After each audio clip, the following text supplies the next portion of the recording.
capítulo 12. Livro de Lucas, capítulo 12.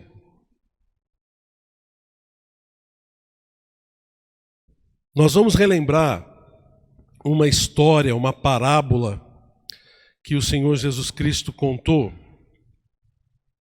que você, tenho certeza, está lembrado dela, que você já conhece muito bem. Mas o enredo, o contexto dessa história é realmente a respeito do reino. É a respeito de nós estarmos no controle das nossas vidas ou não. Então, se a gente pudesse dar um título para essa mensagem hoje, seria o reino de Deus ou o meu reino? Então eu quero que você reflita bem em cima desse texto que nós vamos ler agora em Lucas capítulo 12. Está comigo aí? Lucas capítulo 12, vamos começar no versículo 16. E ele estava falando a respeito dos bens das pessoas. Preste atenção nessa parábola que é muito importante. Versículo 16 diz assim: E lhes proferiu ainda uma parábola, dizendo: O campo de um homem rico produziu com abundância. E arrazoava consigo mesmo, dizendo: Que farei, pois não tenho onde recolher os meus frutos? E disse: Farei isso, destruirei os meus celeiros, reconstruí-los-ei maiores, e aí recolherei todo o meu produto e todos os meus bens. Então direi à minha alma: Tens em depósito muitos bens para muitos anos, descansa, come, bebe e regala-te. Mas Deus lhe disse, Lucas capítulo 12, versículo 20. Mas Deus lhe disse: Louco, esta noite te pedirão a tua alma, e o que tens preparado, para quem será? Assim é o que entesoura para si mesmo e não é rico para com Deus. Você notou aqui que ele está falando a respeito de uma atitude que esse homem teve para com a sua própria vida e a sua própria vida material. Ele estava voltado para as coisas aqui do mundo. A minha pergunta para você é a seguinte hoje, eu quero tentar que você reflita nela até o final da nossa mensagem hoje. O que me motiva nesse mundo? É o reino de Deus ou o meu próprio reino? O que é que faz com que eu vá correr atrás das coisas? O que faz com que eu me movimente, que eu me mexa, que eu saia do meu lugar? É o reino de Deus ou o meu próprio reino? Nós temos reinos? Achamos que temos, pelo menos, né? Eu acho que muitos de nós acham que tem o seu reino pessoal. Mas o Senhor Jesus Cristo nos ensina aqui lições bem importantes. Sabe por que a gente pensa assim? Principalmente porque a gente vive numa democracia. A democracia é diferente do reino. Eu acho que a gente não entende, por viver numa democracia, mesmo hoje em dia, nesses países que são regidos por reis, né, que têm reis, muitos deles, a grande maioria dos reinados hoje são reinados democráticos, né, parlamentaristas e coisas dessa natureza. O rei ali é uma figura mais típica, né, mais como se fosse um representante do país do que efetivamente um governante. Mas não é isso o reino de Deus. O reino de Deus é diferente. E nós não entendemos bem o que é, porque nós vivemos nessa democracia. O que é a democracia? É a cultura do eu em primeiro lugar.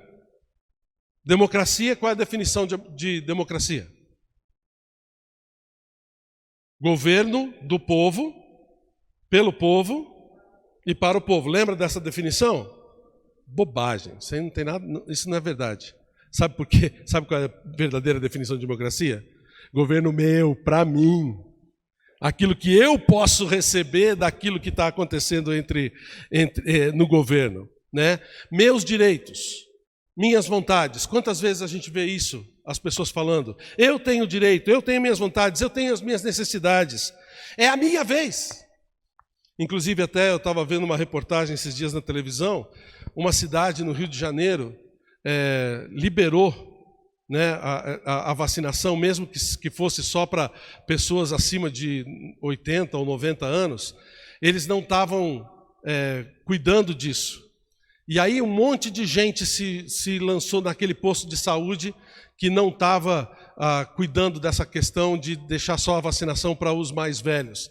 E tinha um monte de gente lá de todas as idades. E você sabe o que aconteceu, né?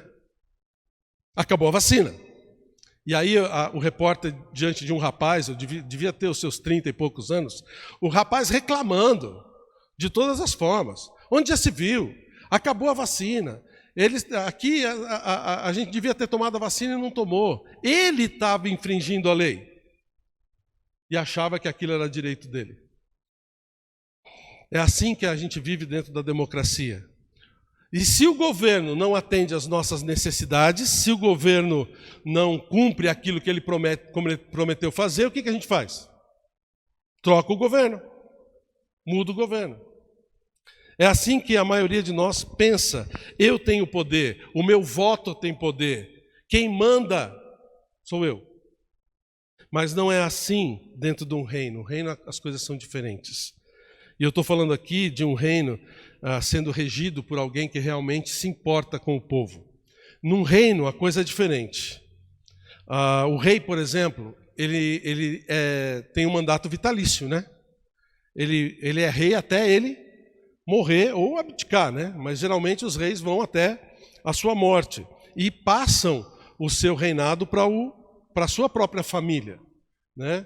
Então, é muito importante que o governante, o rei, ele mantenha bem tudo aquilo, porque se ele tratar mal o seu país, se ele tratar mal as pessoas, se ele tratar mal o seu território, o que acontece?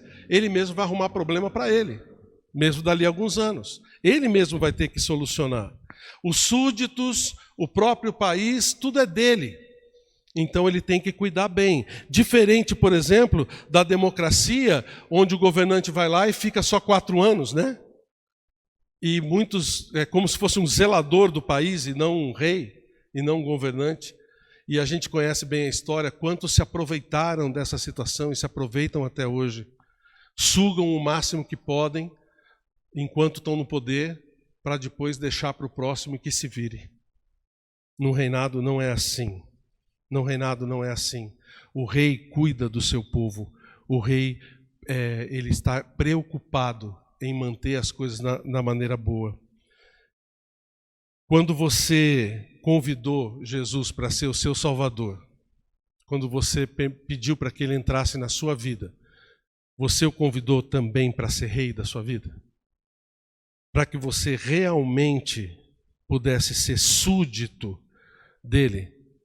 Ou você convidou o Senhor Jesus para ser só seu Salvador e se aproveitar de todas as situações que ele pode lhe dar? De todas as facilidades que, tendo um Salvador, um Rei como nosso Salvador, nos dá. Nós convidamos o Senhor, devemos ter convidado o Senhor para ser Rei nas nossas vidas. Eu estava assistindo a semana passada um testemunho de uma doutora, ela se chama Andréa Vargas, ela é diretora de uma missão no Rio Grande, no Espírito Santo, chamado Avalanche, e ela, muito estudiosa, ela já tinha doutorado e tudo, ela foi convidada para uma reunião de estudantes cristãos. E lá ela ouviu falar do Senhor Jesus Cristo, tentando combater as coisas. Ela foi lá e começou a entender o Evangelho de Cristo. E no testemunho dela, ela dizia que enquanto as pessoas estavam falando de Jesus para ela, ela sentiu como se ela estivesse vendo um trono e Jesus em pé do lado daquele trono. E sabe quem é, ela diz, que estava sentado naquele trono, na minha concepção? Eu. Ela disse que ela estava sentada no trono. E naquele momento, ela tendo esse insight, né? Ela entendeu que tinha que deixar Jesus reinar na sua vida. Depois eu posso passar para vocês esse testemunho, é muito interessante, muito bacana o que ela fala. E ela consegue enxergar melhor que Cristo devia ser o rei na sua vida, e ela entregou a sua vida ao Senhor. Tá, mas por que eu estou falando tudo isso? Porque essa parábola tem a ver com isso. Essa parábola tem a ver com essa tentativa de controle completo que a gente tem das nossas vidas. Essa parábola tem a ver com o domínio que a gente tem sobre as coisas que estão ao nosso redor e que a gente acha que a gente tem. E essa pode ser também a nossa atitude, mesmo já tendo entregado as nossas vidas ao Senhor. Uma atitude de controle total das nossas vidas e de achar que estamos no controle. Você sabe, por exemplo, o que você vai fazer amanhã? Você já planejou o que você vai fazer amanhã? Você vai fazer? Não sei. Vai mesmo?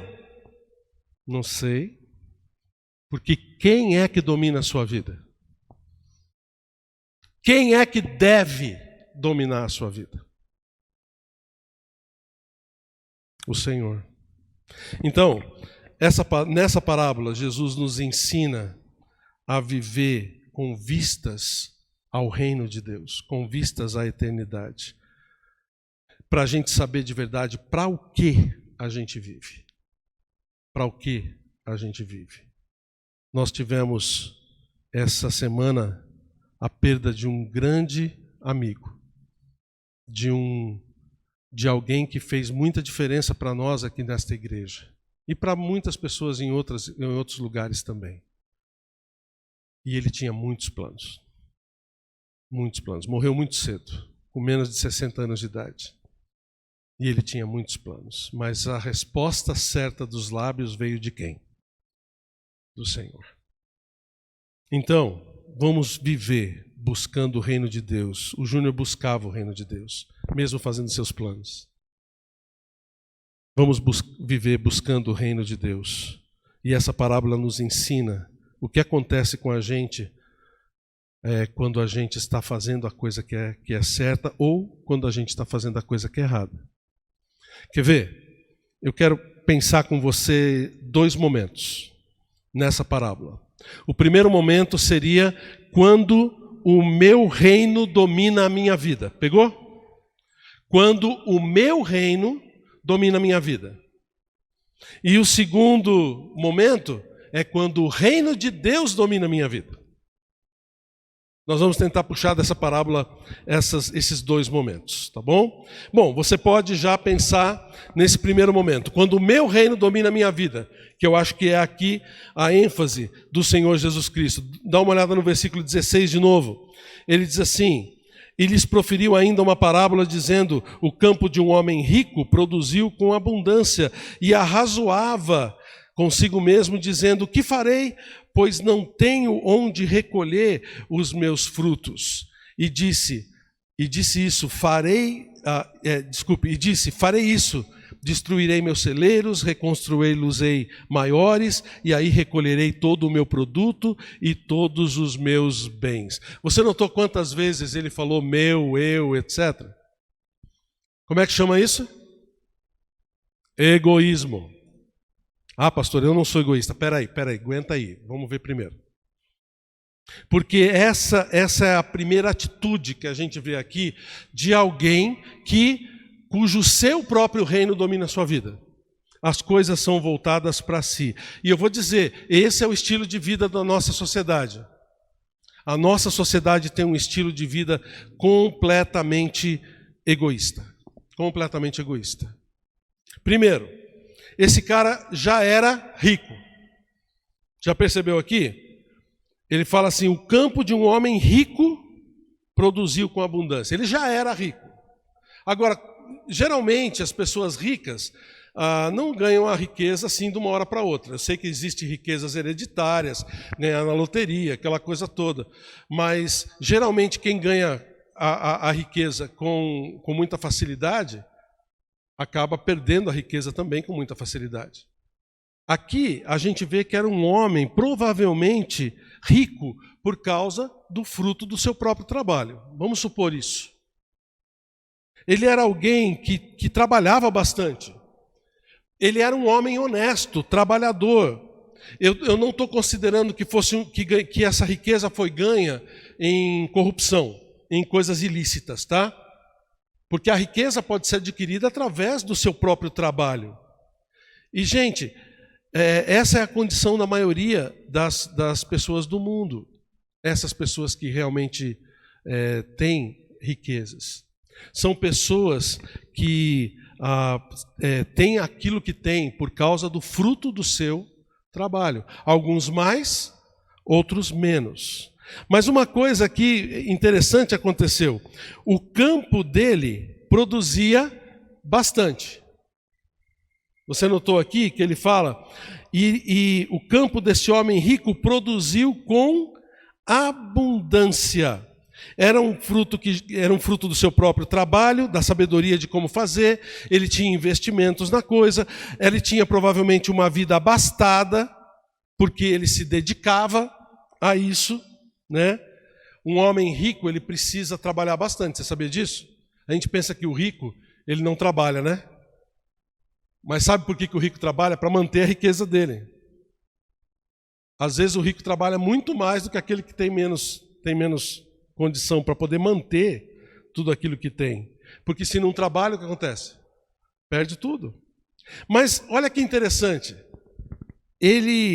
Deus permitiu com que esse trabalho dele produzisse ainda mais. Produzisse com abundância. O que significa isso? Que ele tinha sobras. Ele tinha muitas sobras. Ele tinha aqui muito mais do que ele precisava para viver. O rico produziu com bastante abundância. Lembra que 1 Timóteo fala para a gente que se a gente tiver sustento e com o que nos vestir, a gente tem que estar o quê? Contente. Mas Deus, no seu carinho, Ele dá para a gente muito mais do que a gente precisa. Concorda comigo? Você tem mais comida na sua casa do que você consegue comer? Ou do que a sua família consegue comer? Você tem mais roupas no seu guarda-roupa do que você consegue vestir? A gente pode escolher o que comer ou o que vestir? Como Deus é bom com a gente. Como Deus é bom. E Ele fez isso com esse cara aqui. Ele teve muitas sobras. E aí, a palavra de Deus aqui no versículo 17 diz, e arrazoava consigo mesmo. O que é arrazoar? Razão. Então, não às vezes a gente pensa que arrazoar é fazer coisa errada. Não, ele estava pensando, ele estava raciocinando. Você pode trocar essa palavra por pensar consigo mesmo, deliberar, raciocinar. Ele não estava fazendo nada de estranho e nada de ruim. Só que ele teve uma ideia. E aqui a gente pode ver duas opções. Quando você tem já o suficiente para você e você ganha muito mais do que aquilo que é suficiente para você, uma de duas coisas você pode fazer. Primeira opção seria, o que fazer com as sobras, né? A primeira opção seria acumular mais para si mesmo. Foi o que ele fez. Versículo 18 diz, vou destruir os meus celeiros, vou reconstruir eles maiores e ali vou guardar o fruto do meu trabalho. Beleza? É assim que a maioria das pessoas fazem. É a atitude mais lógica. É você poder acumular mais. O rico, qual é uma das grandes vontades do rico? Ficar mais rico. E o pobre, qual é a vontade do pobre? Ficar rico. Não é? Acúmulo de bens. Nós faríamos diferente? Não sei, acho que não. Porque isso é comum do ser humano. É parte da natureza humana. Sabe aquela criança que tem os seus brinquedos, está ali com 4, 5 brinquedos e vem um outro para brincar junto com ele? Ele junta todos os brinquedos assim e não deixa a outra criança brincar? É parte da natureza humana. A gente ser egoísta, a gente querer as coisas tudo para nós. Essa é a primeira opção e a mais lógica das opções quando a gente tem sobras daquilo que a gente ganhou, daquilo que a gente tem. Qual seria a segunda opção? que não está aqui no texto? Vamos ver se minha plateia de 5 pessoas aqui pode me dizer. Abençoar outros? Isso é lógico? Não. Mas seria essa a segunda opção. Fazer com que aquilo que eu ganhei, que está sobrando para mim, possa ser repartido com outras pessoas, para que possa abençoar outras pessoas que estão em necessidade. Mas você notou aqui no texto que isso nem é cogitado? Por quê? Porque nós vivemos em egoísmo. Isso aqui nem cogitado não é. É a completa ausência da percepção do reino nas nossas vidas. Quando a gente tem essa atitude egoísta, quem é que está reinando? Eu, não Cristo. Eu reino, não Cristo. Aí você pode estar pensando assim, não, pastor, eu não faria dessa forma. Duvido que você não faria dessa forma. Eu estava olhando esses dias, teve essa mega sena acumulada do fim de ano. Sabe quanto que a pessoa que ganhou a mega sena, realmente foram 2 pessoas que ganharam, dividiram esse prêmio. Sabe quanto que eles receberam? 300 milhões de reais. O que é 300? Eu nem sei o que é 300 milhões de reais. Nem passa pela minha cabeça o que é isso. A pessoa ganhou 300 milhões de reais. Aí eu fiz um pequeno cálculo. Se você pegar 300 milhões de reais e colocar na poupança, que é uma das coisas que rende menos, né, Bob? Bob que é bom nessas coisas. Que é o que rende menos nas aplicações da vida aí, você receberia a bagatela de 330 mil reais por mês. Legal? Tá bom assim, pastor? 330 mil por mês, tá bom para você? O que você faria com isso?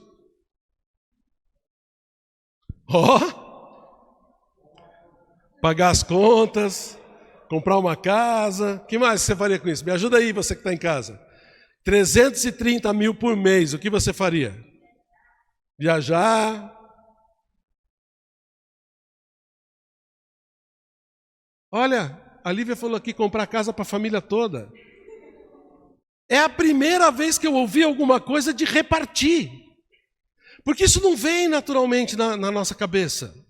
Primeiro, qual é o primeiro pensamento? É usufruir daquilo para a gente. Quanto você precisa para viver bem, bem, bem, bem? Alguns aí 5 mil, já está suficiente. 10 mil. 10 mil para você é um bom salário? Tá legal. 100 mil reais de salário para você, tá bom para você? Você ainda teria 230 mil por mês para poder abençoar outras pessoas. E você nem saberia o que fazer com seus 100 mil por mês. Concorda comigo? Mas essa é a atitude que vem na nossa cabeça?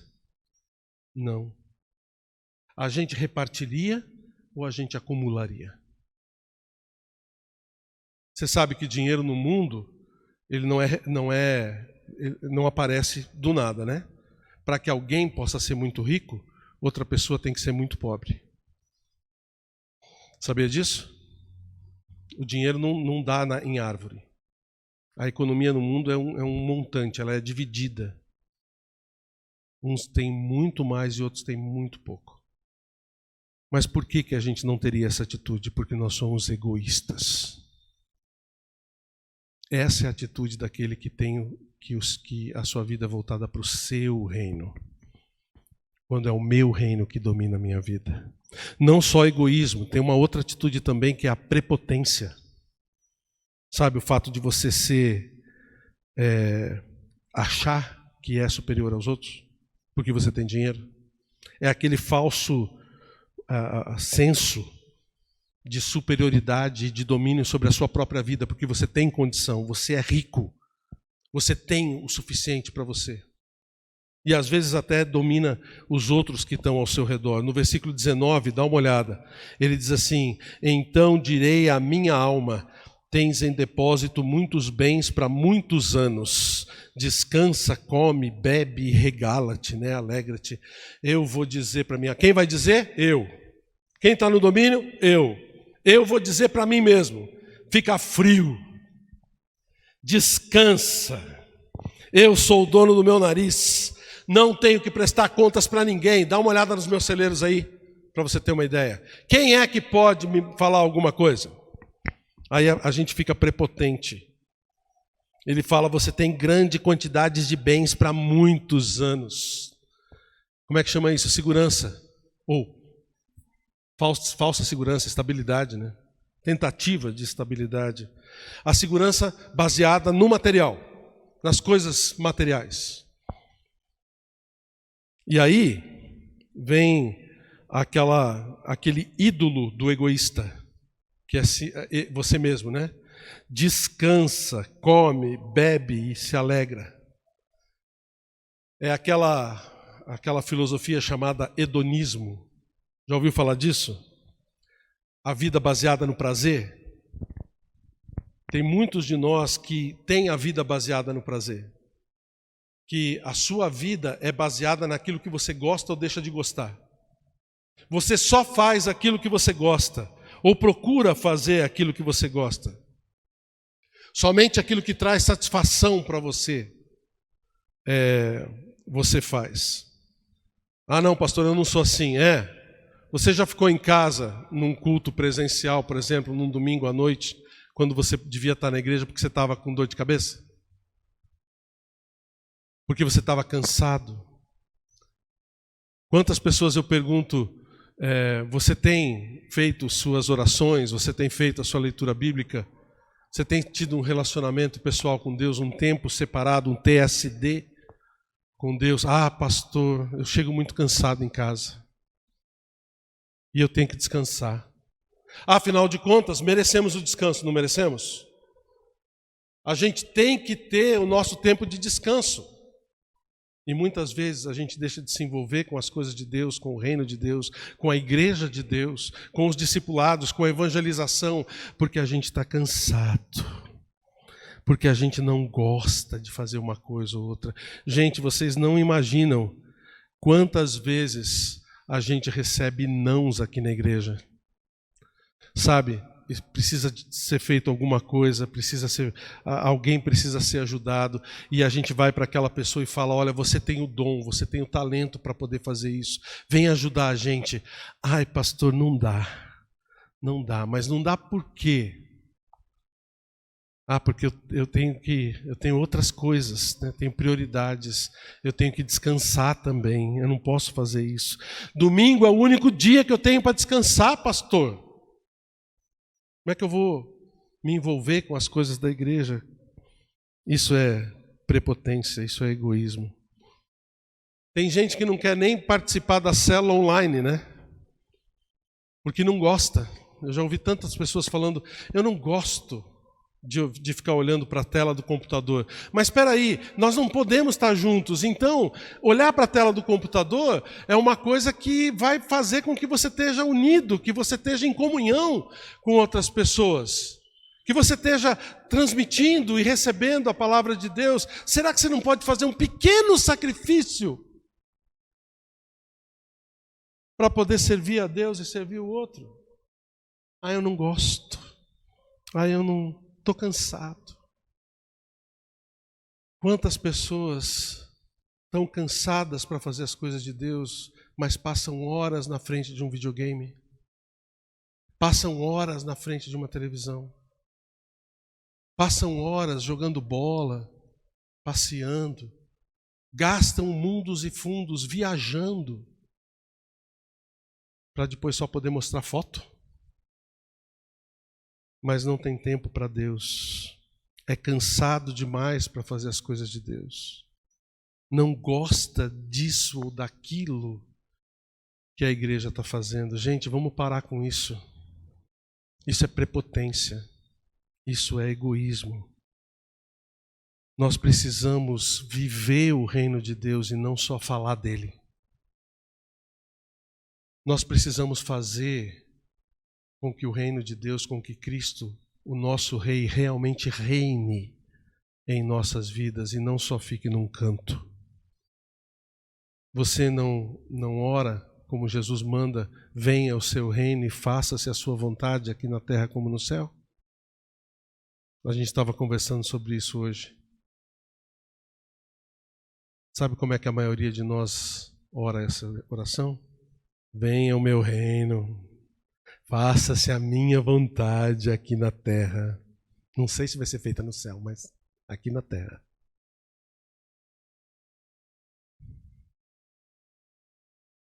Não podemos deixar com que nosso reino fique em primeiro lugar nas nossas vidas. Nós temos que fazer com que o reino de Deus domine as nossas vidas. Essa é a segunda parte aqui da nossa mensagem. Quando o reino de Deus domina a minha vida. E esse está nesse único versículo aqui, versículo 20.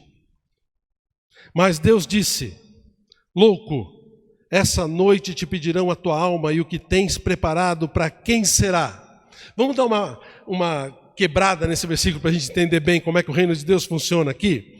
Porque a gente eu quero passar para você 3 constatações.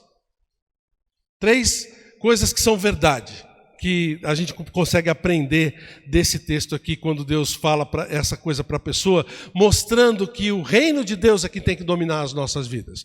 Primeira constatação, primeira coisa que você não pode negar, é que você não escolhe se vai viver sob o reino de Deus ou não. Verdade? Por que eu posso dizer isso? Que você não escolhe se você vai viver sob o reino de Deus ou não. Porque Deus, Ele reina sobre a gente. Ele reina sobre todas as coisas. Ele lembra do Salmo 103:19 que nós vimos um tempo atrás? Nos céus estabeleceu o Senhor o seu trono e o seu reino domina sobre tudo. Deus domina sobre a gente? Sim. Ele domina sobre tudo, gente, sobre tudo que você é, sobre tudo que você tem e sobre tudo que quem está em volta de você tem. Seja seus vizinhos, seja seus parentes, seja o seu patrão, seus clientes. Deus domina sobre tudo. Tudo está sob o domínio dele. Então, isso não é escolha nossa. Se nós estamos sob o domínio de Deus, nós estamos. E Ele é quem recompensa a gente pela nossa atitude para com Ele. Essa é a primeira e grande constatação. Estamos sob o reino de Deus. Segunda constatação. O reino de Deus se estende sobre todas as áreas da vida e para além dessa vida. Olha só que interessante.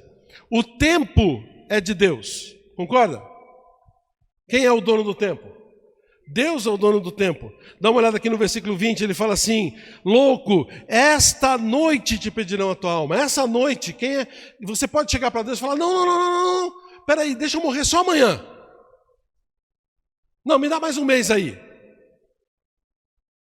Não, o tempo é de Deus. Deus é o dono de todos os tempos. As coisas acontecem quando Ele determina que acontece. E muitas vezes nós não atinamos para isso, a gente fica frustrado com isso. Principalmente quando Deus leva pessoas que a gente ama. Mas a gente tem que lembrar que o tempo é de quem? É de Deus. Ele é o dono de todas as coisas. Aí a gente fica frustrado com isso muitas vezes. Sabe aquela hora? Os jogadores de videogame vão saber o que eu estou dizendo. Sabe aquela hora que você está jogando e aí você está prestes a ganhar do chefão daquela fase e de repente acaba a luz e você perde toda aquela fase? Como assim? Eu estava quase ganhando, né? Deu um monte de trabalho. Sabe aquele texto que você estava escrevendo e você esqueceu de salvar ele automaticamente? E depois de 2 horas o computador pifa.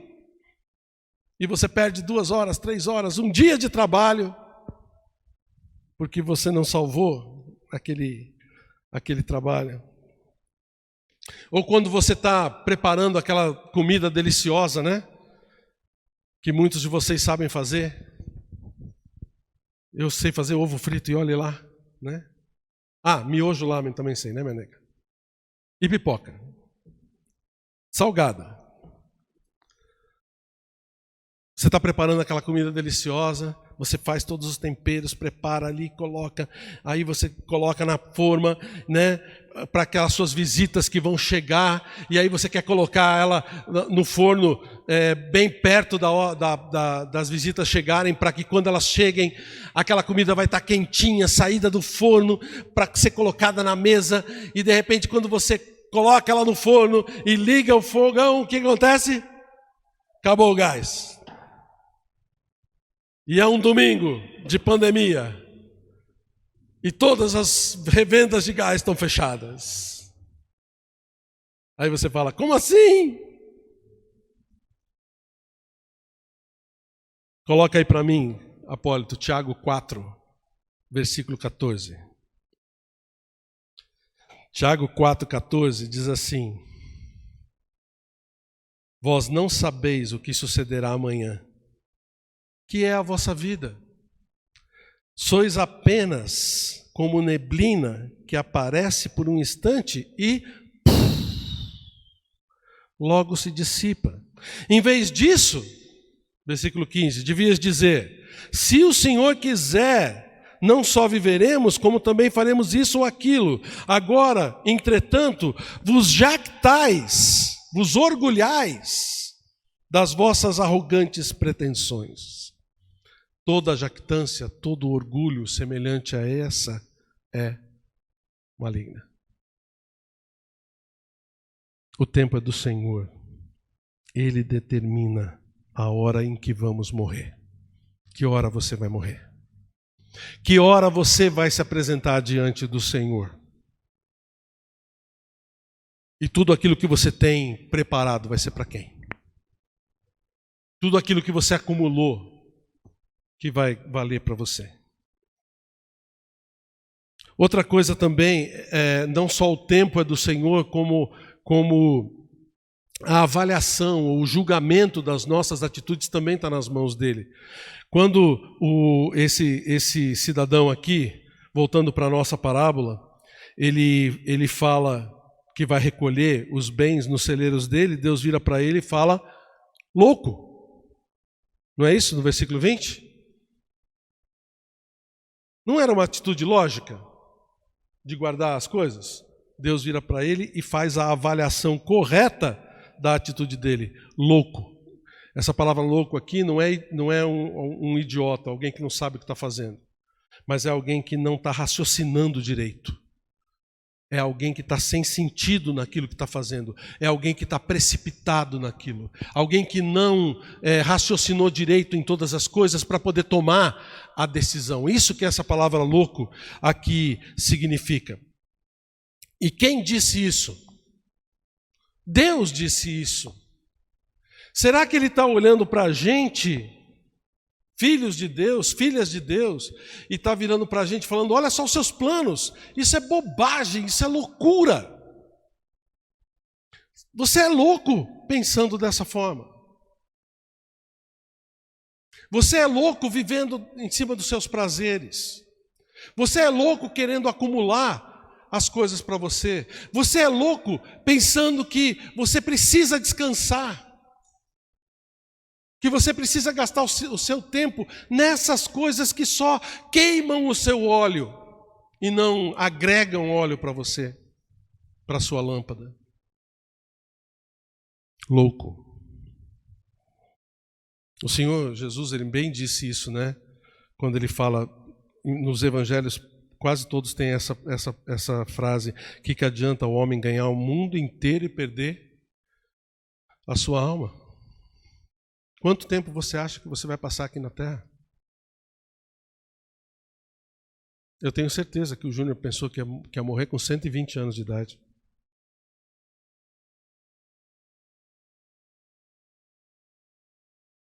A gente passa, irmãos.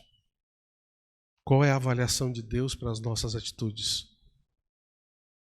Porque é Ele quem domina todas as coisas.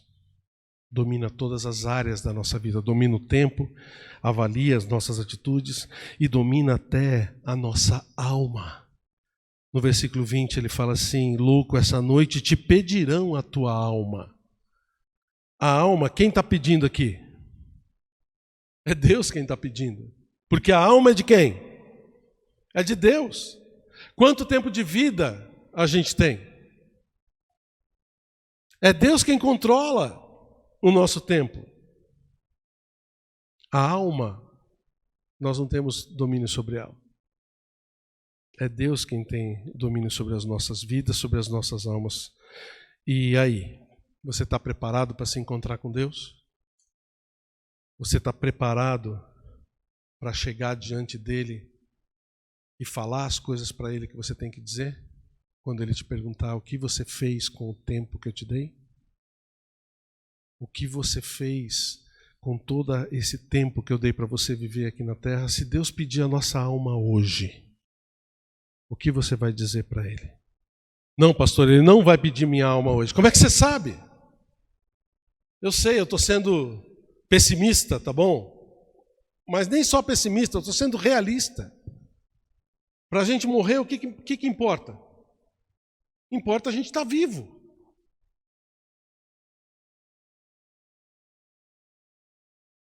O que você vai dizer para ele? O que tens preparado para quem serás? Os planos do homem também pertencem a Deus. Não só o tempo, não só a avaliação, não só a alma, os planos pertencem a Deus. Deus domina sobre tudo, sobre seus bens, sobre as coisas que você fez na sua vida, sobre o seu futuro, sobre seus planos, sobre suas expectativas. Tudo pertence a Deus. Nós temos domínio sobre o quê? Nada. Sobre nada.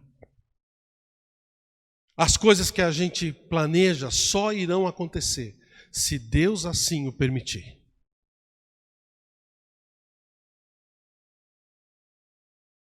Então, irmãos, a primeira constatação é que você não escolhe se vai viver sobre o reino de Deus ou não, você está sobre o reino de Deus.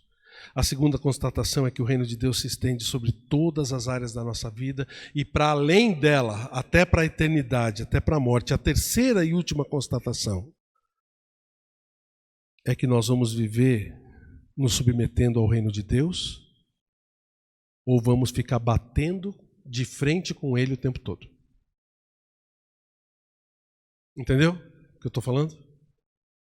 Ou nós vamos nos submeter a Deus, ao reino dele, ou nós vamos ficar batendo de frente. Essa vai ser a nossa vida. Ou uma coisa ou outra. E somente aqui, somente nesse ponto nós temos escolha. Somente aqui a gente tem escolha. Lembra das virgens que a gente falou algumas semanas atrás? Que não tiveram preguiça e foram comprar óleo suficiente para terminarem queimando? Elas escolheram fazer a coisa certa. Não tiveram preguiça de fazer as coisas certas. Lembra dos servos que receberam os talentos, 5 talentos, 2 talentos, e não tiveram medo de investir aquilo, de arriscar o dinheiro do seu senhor, para que pudessem também receber o lucro daquilo? Não tiveram medo, foram lá, encararam a situação, fizeram escolhas corretas, em vez de pegar o talento e enterrar no chão? Quantos de nós estamos enterrando talentos no chão? Quantos de nós poderíamos estar aqui ajudando a preparar os cultos, fazer as coisas, trabalhar na equipe de transmissão, trabalhar aqui na frente, trabalhar no louvor? Vocês notaram que eu tive que cantar e pregar hoje? Será que não tem mais ninguém na nossa igreja que possa vir aqui e dirigir um culto, a não ser eu e o André? Que tem talento para isso? Não estou dizendo outros que não têm talento para música, não. Estou falando de você que tem talento para música. Você que pode fazer.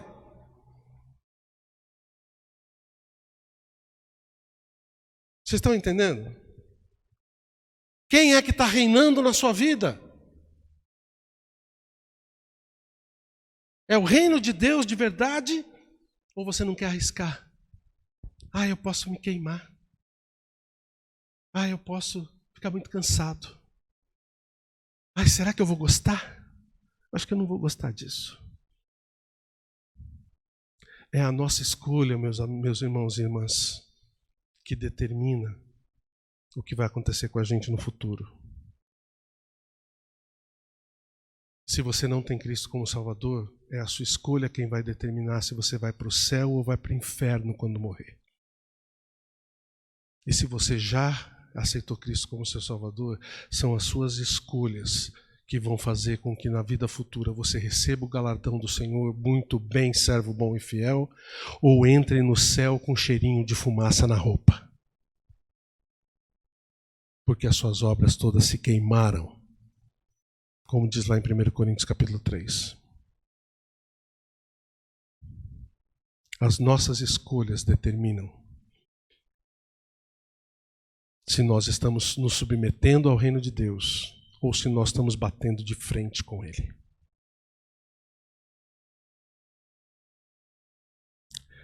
Deu para você entender essa parábola?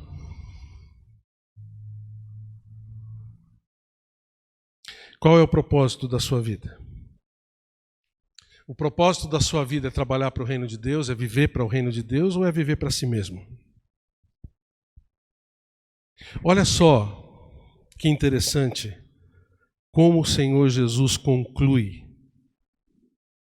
a sequência desse texto aqui. Ele termina no versículo 21 falando: assim é o que entesoura para si mesmo e não é rico para com Deus. E aí ele começa a ensinar assim, olha o versículo 22, a seguir dirigiu-se Jesus a seus discípulos dizendo: por isso, por causa desse egoísmo, por causa dessa prepotência, por causa de você reinar e ter essa atitude de colocar o seu reino em primeiro lugar em vez do reino de Deus, por causa disso, dá uma olhada, eu vos advirto, versículo 22, não andeis ansiosos pela vossa vida, com o que haveis de comer, ou pelo vosso corpo, quanto ao que haveis de vestir. Você lembra disso aqui? Lembra desse texto? Que nós passamos por ele agora há pouco tempo, em Mateus capítulo 6. Lembra disso? No versículo 24, observai os corvos. Lá em Mateus ele fala as aves do céu, os quais não semeiam nem ceifam, mas Deus cuida deles. Deus cuida deles de todas as formas. Dá uma olhada no versículo 31. Buscai antes de tudo, versículo 31, o seu reino, e todas as coisas vos serão acrescentadas. Não temais, ó pequenino rebanho, porque o vosso Pai se agradou de dar-vos o quê?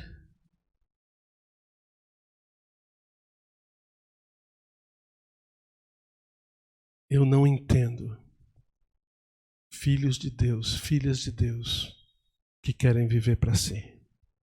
Olha o que eles estão perdendo. O reino de Deus nas suas vidas. Estão perdendo o reino de Deus. Assim é o que entesoura para si mesmo e não é rico para com Deus. O que Jesus está dizendo aqui é que não dá para fazer as duas coisas, tá? Não dá para ter você no trono da sua vida e Deus ao mesmo tempo. Então você tem que fazer uma escolha.